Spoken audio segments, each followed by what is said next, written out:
Alright guys, how's it going? I hope everyone had a fantastic Easter, and if you didn't, then here's some good news to turn it around. Well, at least if you own a PS3, as yesterday, Serious Parody, a European games company based in Scotland, announced the PSN exclusive title 5-Star Wrestling.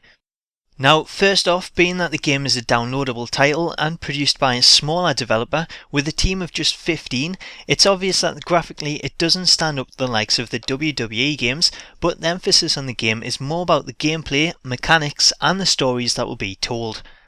First up, the most interesting thing about the game is the mechanics, as the game features a damage system that sees you able to target certain areas of your opponent's body and wear them down. This will then cause your opponent problems when they try to perform certain moves from their arsenal. For example, if you target your opponent's legs and you wear them down, it will stop your opponent being able to do certain lifting moves such as a powerbomb or a suplex, and it will see the legs give out under them, giving it a realistic feel and showing the damage done instead of no-selling it and being able to perform a full moveset when heavily injured.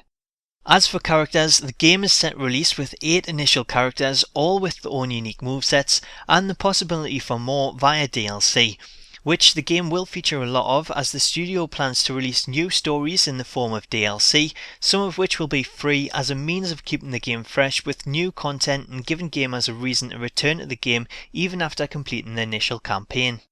The game will also feature an exhibition mode, a challenge mode featuring challenges for each character, and unlockables that you can earn using the in-game currency. However, the game won't support online multiplayer, meaning if you want to take on your friends, then you'll have to physically get up and actually go to their house to play, which I know it just sounds weird.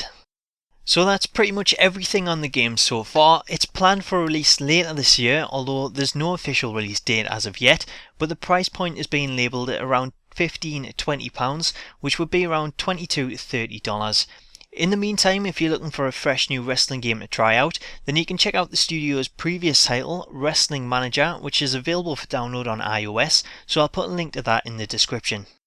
In closing, I think the game is promising in terms of some of the features, especially the plan for DLC stories, which I think is something that WWE games should really look at in the future as a means of expanding the likes of Attitude Mode and putting out fresh content. So let me know what you think of the news and the game's initial screenshots in the comments below, and I'll catch you next time for the next batch of news.